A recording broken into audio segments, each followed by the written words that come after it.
오늘 주일부터 시작해서 우리 야복강 특별 새벽 기도가 끝나는 토요일까지 재림주 예수 그리스도께서 소아시아의 7교회에게 보내신 편지의 말씀을 하나씩 차례대로 함께 살펴보고자 합니다. 오늘은 그 첫 번째로 에베소 교회에 보내신 재림주 예수 그리스도의 말씀입니다. 우리 계시록 2장 1절, 에베소 교회의 사자에게 편지하라, 이렇게 시작합니다. 여기서 사자는 헬라어 앙겔로스를 번역한 것입니다. 영어의 엔젤의 번역이죠. 그래서 천사로 번역할 수 있습니다. 그래서 각 교회마다 담당하는 천사가 있어서 하나님께서 그에게 말씀을 전하시면 그 천사가 교회에게 말씀을 전하는 형식일 수 있다라고 해석할 수도 있습니다. 하지만 우리 개신교는 여기서 앙겔로스를 천사의 존재보다 천사의 본래적인 뜻인 전달자, 메신저, 사자의 뜻으로 번역합니다.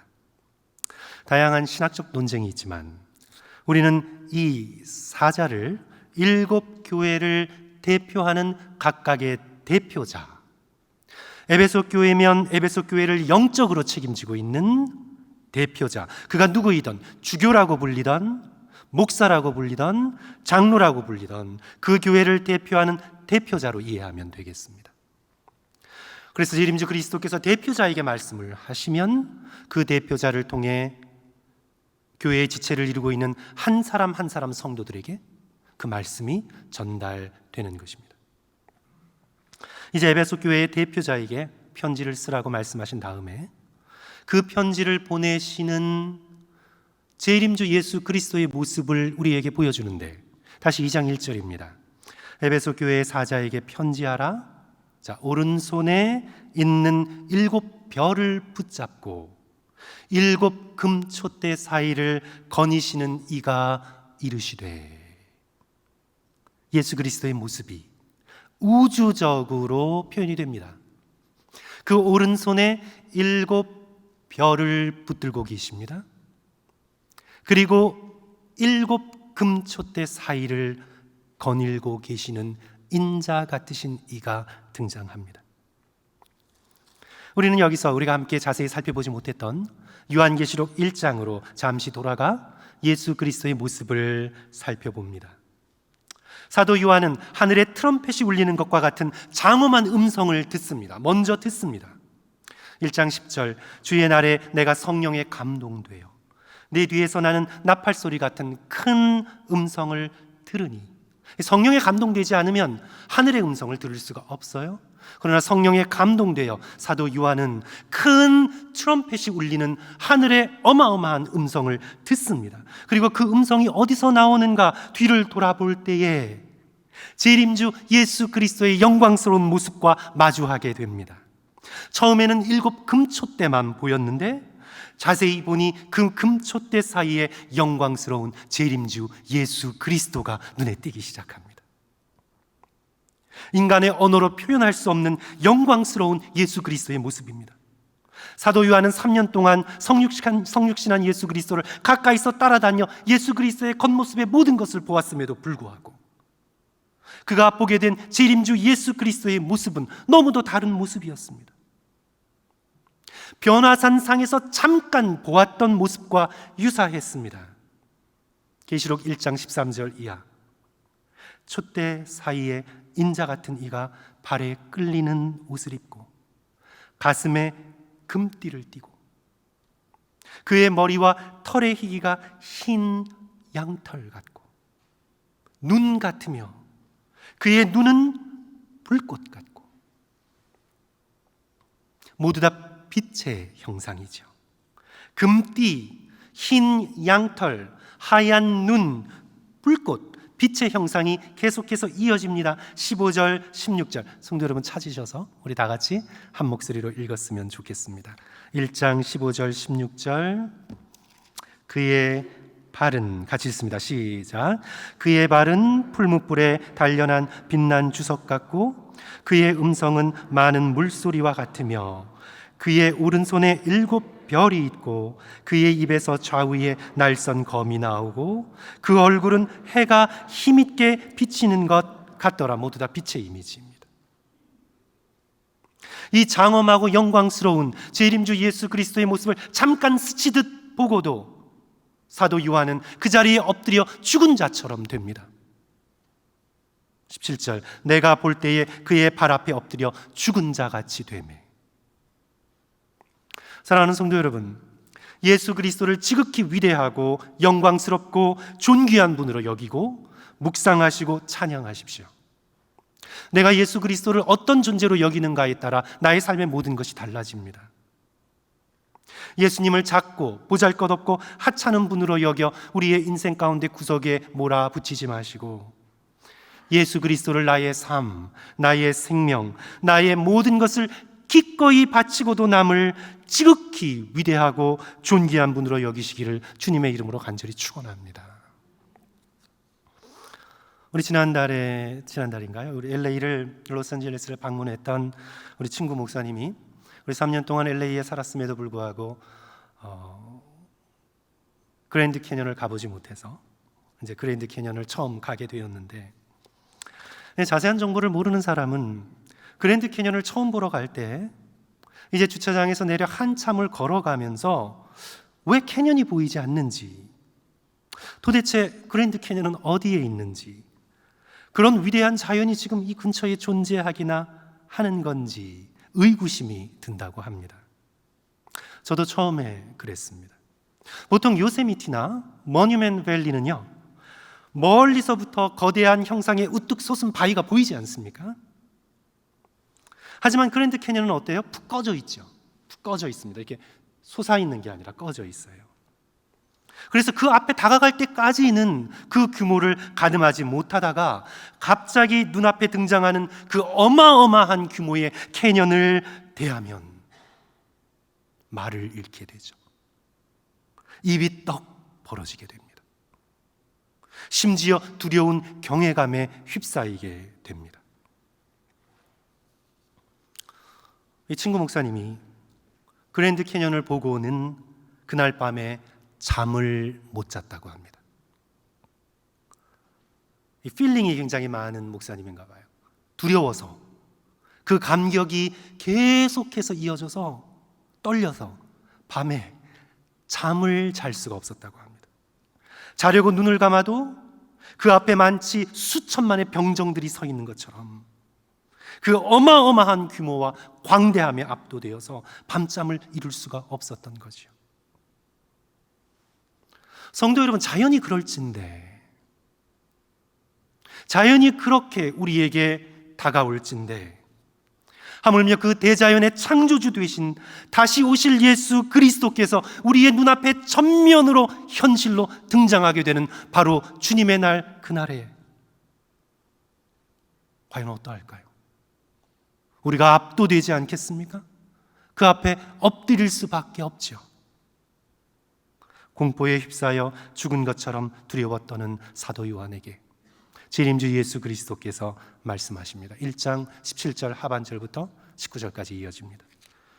두려워하지 말라. 나는 처음이요 마지막이니 곧 살아있는 자라. 내가 전에 죽었었노라. 볼지어다 이제 세세토록 살아있어 사망과 음부의 열쇠를 가졌노니 그러므로 내가 본 것과 지금 있는 일과 장차 될 일을 기록하라.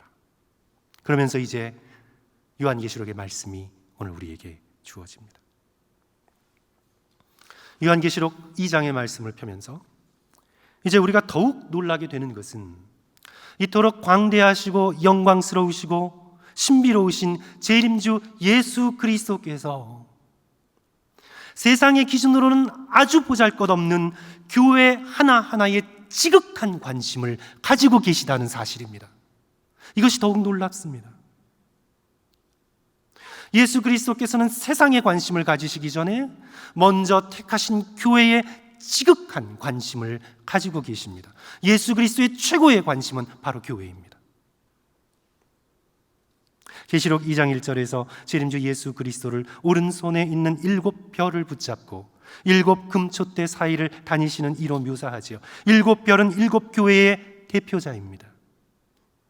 7교회의 주교, 목사 혹은 장로입니다. 예수 그리스도께서 교회의 지도자들 한 사람 한 사람을 향한 지극한 관심을 우리는 보게 됩니다. 일곱 촛대는 일곱 교회입니다. 성경에서 일곱이라고 할 때 그것은 완전수입니다. 일곱 교회는 단지 소아시아 터키 지역에 있었던 옛날 일곱 교회만을 의미하는 것이 아니라 완전수, 이 세상의 모든 교회, 처음이요 나중 되신 예수 그리스도의 모든 교회를 가르칩니다. 이 우주적이고 광대하시고 영광스러우신 재림주 예수 그리스도께서는 다른 어떤 곳보다 교회에 지극한 관심을 가지고 계십니다. 세상은 교회를 비웃고 교회를 하찮게 취급해도 재림주 예수 그리스도의 최대의 관심은 바로 교회에 있습니다. 세상 권력의 중심지인 로마 원로원보다 교회에 더 큰 관심을 가지고 계시고, 당시 세계 정치를 쥐락펴락했던 로마의 황제보다 주의 몸된 교회의 지체를 이루고 있는 소아시아의 일곱 교회의 한 사람 한 사람에게 지극한 관심을 가지고 계십니다.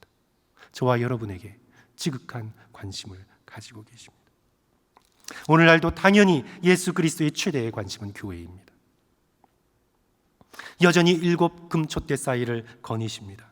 교회 안을 다니십니다. 교회의 모든 일을 주목하십니다. 교회를 깊이 사랑하시고 살피십니다. 그리하여 편지를 써 보내십니다. 그러므로 우리는 이 소아시아에게, 그 일곱 교회에게 보낸 재림주 예수 그리스도의 편지를, 이 예언의 말씀을 바로 우리 나성 한인 교회에 주시는 말씀으로 받아야 합니다.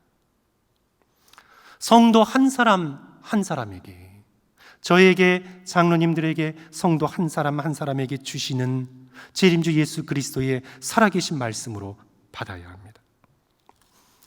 성도 여러분, 요즘 우리는 우체통을 열어보든가 그러면 사실 뜯어보지도 않고 버리는 편지가 수도 없죠. 그렇죠. 겉봉투만 보고도 이건 광고다, 그냥 버립니다. 얼전트 써도 이게 광고일 가능성이 높아요. 사기일 가능성이 높아요. 여기 걸리면 안 돼요. 그래서 그냥 버립니다. 그냥 버려요. 편지를 받고도 뜯어보지도 않고 버립니다. 아니면 뜯어보더라도 나중에 보지 하고 그냥 놔뒀다가 무시합니다. 재림주 예수 그리스도께서 우리에게 말씀하셔서 보내신 편지도 우리는 그렇게 대할 수 있습니다. 오늘 이 본문 말씀에서부터 시작하여 일곱 교회를 향한 예수 그리스도의 말씀에 반복되는 표현을 들어보십시오. 계시록 2장 7절, 귀 있는 자는, 영적인 귀죠, 귀 있는 자는 성령이 교회들에게 하시는 말씀을 들을지어다. 2장 11절, 귀 있는 자는 성령이 교회들에게 하시는 말씀을 들을지어다. 또 2장 17절, 귀 있는 자는 성령이 교회들에게 하시는 말씀을 들을지어다. 7번이나 반복됩니다. 우리 모두 예수 그리스도께서 오늘 우리 교회를 향해, 우리 각자 한 사람을 향해 말씀하시는 이 말씀에 귀를 기울여야 합니다. 이토록 위대하시고 영광스러우시고 신비로우신 재림주 예수 그리스도의 우리를 향한 말씀에 우리는 귀를 기울여야 합니다. 이제 첫 번째로 에베소 교회에 주시는 말씀을 우리가 대하면서 우리는 이 편지를 통해 그리스도를 향한 우리의 사랑을 점검해야 합니다. 에베소 교회는 지금의 터키인 소아시아의 정치 경제의 중심인 에베소에 자리 잡고 있었던 교회만큼이나, 그런 지리적 위치만큼이나 영향력이 큰 교회였습니다. 에베소 교회는 사도 바울에 의해서 창립된 교회였습니다. 오늘 이 계시록의 저자가 되는, 이 필자가 되는 사도 요한이 목회했던 곳입니다. 사도 바울의 영적인 아들 디모데가 목회했던 곳입니다.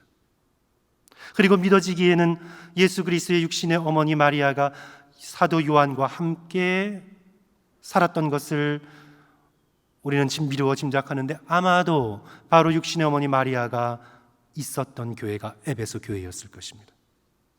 유명한 이름들이죠. 도시의 이름 에베소 자체도 유명할 뿐만 아니라 바울, 요한, 디모데, 마리아까지 빅 네임스, 이름만 들이대면 모두 다 알 수 있는 유명한 사람들이 걸쳐갔던 있던 교회였습니다. 그리고 또한 외적인 사역으로도 흠잡을 것이 없어 보이던 교회였습니다. 예수 그리스도의 칭찬을 들어보십시오. 2장 2절 3절. 내가 내 행위와 수고와 내 인내를 알고 또 악한 자들을 용납하지 아니한 것과 자칭 사도라 하되 아닌 자들을 시험하여 그의 거짓된 것을 드러낸 것과 또 내가 참고 내 이름을 위하여 견디고 게으르지 아니한 그 모든 것들을 내가 다 아노라. 예수 그리스도께서 교회를 위해 수고한 모든 헌신과 수고와 땀과 인내와 섬김을 아십니다. 사람은 몰라도, 세상은 몰라도 예수 그리스도께서는 아십니다. 예수 그리스도의 칭찬입니다. 에베소 교회는 열심히 있는 봉사가 있었습니다. 악한 자들을 분별해내는 지혜도 있었습니다. 올바른 교리도 있었습니다. 시험을 참는 인내도 있었습니다. 부지런한 섬김도 있었습니다. 예수 그리스도께서 그 모든 수고를 아십니다. 내가 아노라. 그러나 결정적인 결함이 있었습니다. 이 결함은 결코 그냥 넘어갈 수 없는 결함이었습니다. 결정적인 결함이었습니다. 회개하지 않으면 촛대를 옮겨야 하는 아주 결정적인 결함이 있었습니다. 그것이 무엇입니까? 4절 말씀 우리 다 같이 한 목소리로 읽습니다. 그러나 같이 읽겠습니다. 시작. 그러나 너를 책망할 것이 있나니 너의 처음 사랑을 버렸느니라. 처음 사랑, first love, 처음 사랑. 그 사랑이 식어졌고 버려졌습니다.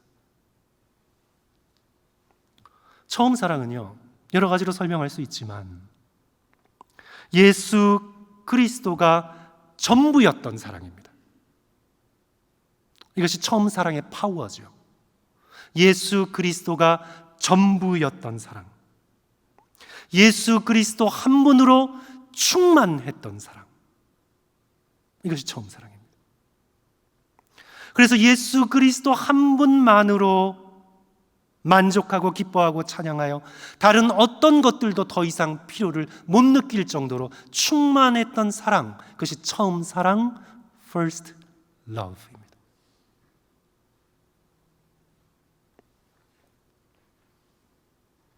제가 주님과 나누었던 처음 사랑을 기억해 보면 여러 경로로 우리 성도들께 가끔씩 말씀을 드렸던 기억이 납니다.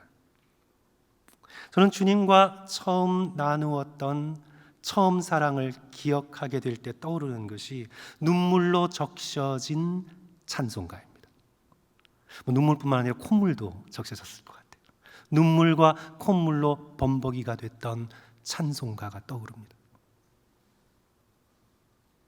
중학생 때 그리고 고등학교 1, 2학년 때까지 이어졌습니다. 학교 다녀와서 가장 큰 기쁨은 밥 먹거나 간식 먹거나 친구들과 노는 것이 아니라 방에 들어가 찬송가를 펼쳐놓고 그 찬송가를 부르다가 눈물을 흘리고 기도하다가 또다시 부르고 또다시 기도하면서 그 감동으로 눈물이 떨어져 찬송가가 적셔졌던 그 처음 사랑, 그 처음 사랑이 저에게는 떠오릅니다. 성도 여러분의 처음 사랑은 어떤 것입니까? 나의 영원하신 기업 생명보다 귀하다. 반복해서 자주 불렀던 찬송입니다. 또 성자의 귀한 몸 날 위하여 버리신 그 사랑 고마워라. 그리고 제가 특히 많이 불렀던, 청소년 때 정말 많이 불러 좋아했던 찬송은 주 없이 살 수 없네 죄인의 구주요. 돈 없이는 살 수 있을 것 같았습니다. 친구 없어도 살 수 있었을 것 같습니다. 그러나 예수 없이는 한순간도 살 수 없었습니다. First love, 처음 사랑. 그래서 나의 생명 되신 주님께 자신을 드렸습니다. 처음 사랑은 그것이 모든 것입니다. 청소년 때 저의 미래, 나의 꿈, 나의 소망을 주께 드렸고, 주께서 주님께서 다른 거 주실 필요가 없었어요.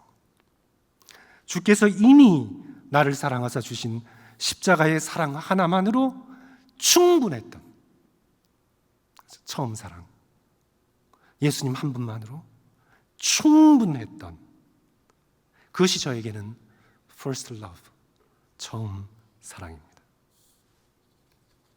성도 여러분의 인생 가운데 처음 사랑은 어떤 모습입니까?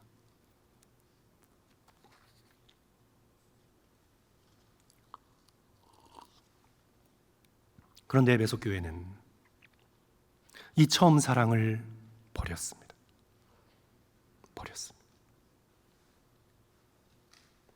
너를 책망할 것이 있나니 너의 처음 사랑을 버렸느니라. 우리의 모든 것을 꿰뚫고 아시는 불꽃 같은 눈동자를 가지신 예수 그리스도의 말씀입니다. 너의 처음 사랑을 버렸느니라. 처음 사랑은 그 대상으로 인해 모든 것이 충만한 사랑, 그 대상으로 인해 모든 것이 전부인 사랑, 그런 사랑과 함께 이 처음 사랑의 또 다른 특징은 상대를 소중하게 여겨 관심을 기울이는 사랑입니다. Attentive love. 마음을 다해 상대를 소중하게 여겨 내 눈앞에 있는 상대의 소중함을 기쁘게 여기며 관심을 기울이는 사랑, 이것이 처음 사랑의 특징입니다. 불완전하지만 우리 인간의 처음 사랑을 생각해 봅시다. 이성 간에 더 상상하기 좋겠죠. 어떤 사람을 만나 처음으로 사랑하게 될 때 그 처음 사랑의 순간 상대를 향한 관심이 있었습니다. 상대가 너무 소중하게 여겨 관심을 기울일 수밖에 없었습니다. 상대의 눈빛, 상대의 목소리, 상대의 표정, 미세한 떨림 하나하나까지 소중하게 다가왔습니다. 언제나 함께 있고 싶고 모든 것을 함께 나누고 싶었습니다. 처음 사랑은 attentive love, 상대를 소중하게 여겨 관심을 기울이는 사랑입니다. 그것이 처음 사랑입니다. 하지만 이 처음 사랑이 식어집니다. 더 이상 상대를 소중하게 여기지 않습니다. 그러니 관심을 가지지 않습니다. 그리고 다른 것에 관심을 가지게 됩니다. 물질에, 자신의 성공에, 자신의 취미에 빠져 상대방을 하찮게 여기고 상대방에게 관심을 주지 않습니다. 성도 여러분, 관계에서의 최악은요, 사랑을 버리는 것입니다. 돈은 갖다 주는지 몰라도, 겉으로의 겉껍데기의 생활을 하는지 몰라도 내 눈앞에 보인 상대방을 소중히 여기지 않고 관심을 가지지 않는 관계에 있어서의 최악은 사랑을 버리는 것입니다. 자식에게 등록금을 주고 교육을 시키는 것 같아도 자식의 인격을 소중하게 여기지 않고 그 자식을 향해 영적인 관심을 가지지 않고 사랑을 버리는 것이 관계에 있어서의 최악입니다. 너를 책망할 것이 있나니 너의 처음 사랑을 버렸느니라.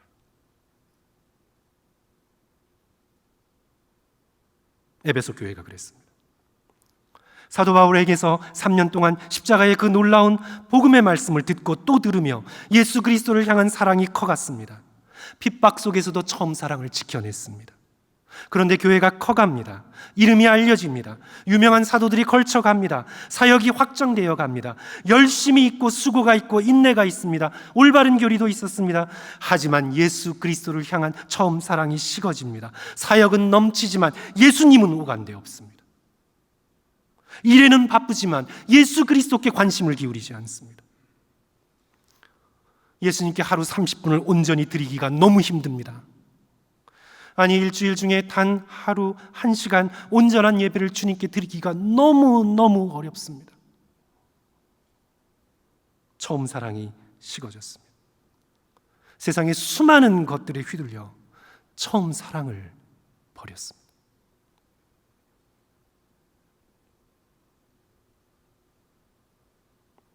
그리하여 재림주 예수 그리스도께서 에베소 교회의 사자에게, 에베소 교회에게 말씀하십니다. 5절이 중심 메시지인데요, 우리 다 같이 5절 말씀 우리 한 목소리로 읽겠습니다. 그러므로 같이 읽습니다. 시작. 그러므로 어디서 떨어졌는지를 생각하고 회개하여 처음 행위를 가지라. 만일 그리하지 아니하고 회개하지 아니하면 내가 내게 가서 내 촛대를 그 자리에게서 옮기리라. 생각하고 회개하여 처음 행위를 가지라. 예수님의 처방입니다. 처음 사랑이 떨어질 때, 성도 여러분 기억해 보십시오. 사랑이 떨어질 때 어느 날 갑자기 뚝 떨어지지 않습니다. 사랑이 갑자기 뚝 떨어지면요, 아, 내가 사랑을 버렸구나, 자책하는 마음이라도 들죠. 그러나 사랑은요, 갑자기 뚝 떨어지지 않아요. 조금씩 눈치채지 못하게 새어나갑니다. 그래서 생각해야 합니다. 어디서 떨어졌나? 예수 그리스도를 향한 나의 처음 사랑이 어디서 떨어졌나 생각해야 합니다. 인생을 살아오며 어느 순간부터 기도하지 않기 시작합니다. 다음에 하지 미루면서 기도를 미루기 시작합니다. 그때부터 사랑이 조금씩 새어나가기 시작합니다. 예전에는 주님께서 말씀 주시지 않으면 하루도 버티기가 어려웠습니다.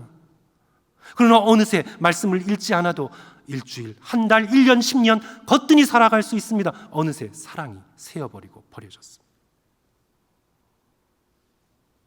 입술에 주님을 향한 찬송이 흘렀습니다. 그러나 어느새 찬송은 사라졌습니다. 어디서 떨어졌는지 생각하고 돌이켜 회개하여 처음 행위를 가지라. 예수 그리스도께서 주시는 처방은 처음 사랑을 나누었던 때에 처음 행위를 가지는 것입니다.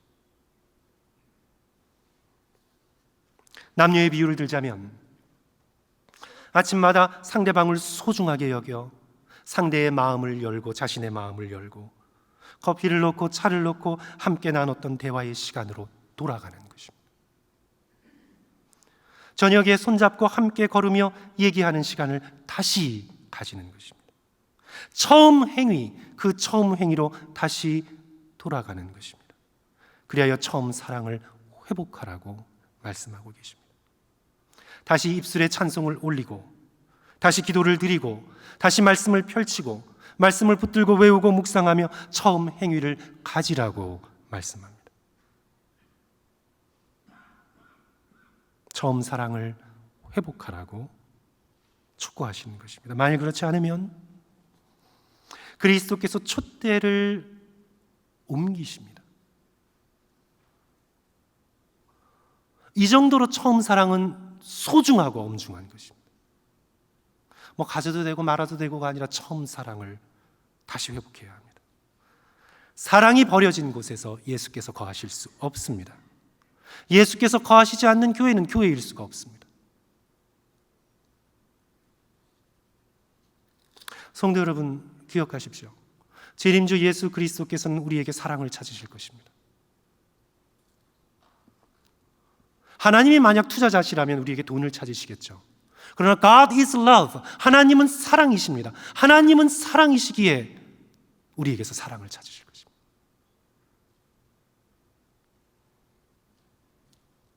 재림의 때는 예수 그리스도를 얼굴과 얼굴을 맞대고 볼 때입니다. 예수 그리스도께서는 사랑이시기에 오늘 우리에게 사랑을 찾으실 것입니다. 요한계시록은요, 언제라는 질문보다 우리는 요한계시록을 읽으면서 자꾸 언제를 초점을 맞추잖아요. 언제 예수님께서 오시나? 언제 오실까? 지금이 그때인가? 언제, 이 요한계시록을 읽으면서 언제에 초점을 맞추면 시험에 들어요. 요한계시록은 언제에 초점을 맞추는 그런 언제에 대한 질문보다 1000만 배 더 중요한 질문이 있는데 어떤 모습으로? 이것이 훨씬 더 중요해요. 예수께서 언제 오실까보다 훨씬 더 중요한 질문은요, 예수께서 재림하실 때 나는 어떤 모습으로 주님을 만날 것인가? 바로 이 질문이에요. 사랑이신 예수 그리스도께서 우리의 인생의 전면에 등장하실 때 과연 나는 사랑이 식어진 모습으로 주님 앞에 설 것인가? 사랑이 버려진 모습으로 주님을 대면할 것인가? 아니면 처음 사랑을 잘 간직했을 뿐만 아니라 놀랍도록 풍성한 사랑으로 키워낸 모습으로 그리스도 앞에 서게 될 것인가? 언제보다 중요한 건 내가 어떤 모습으로 그리스도 앞에 서게 될 것인가? 성도 여러분, 사복음서의 가장 마지막 장 요한복음의 21장, 부활하신 예수 그리스도께서 처음 베드로를 만나시던 때 예수 그리스도께서 베드로에게 구하셨던 것을 기억하십시오. 예수 그리스도께서 베드로에게 무엇을 찾으셨습니까? 요한의 아들 시몬아, 내가 나를 사랑하느냐? 그리스도를 향한 first love, 처음 사랑을 구하셨습니다. 내가 이 사람들보다 더 나를 사랑하느냐? 바요나 시모나, 요한의 아들 시모나, 세 번째로 물으시죠. 내가 나를 사랑하느냐?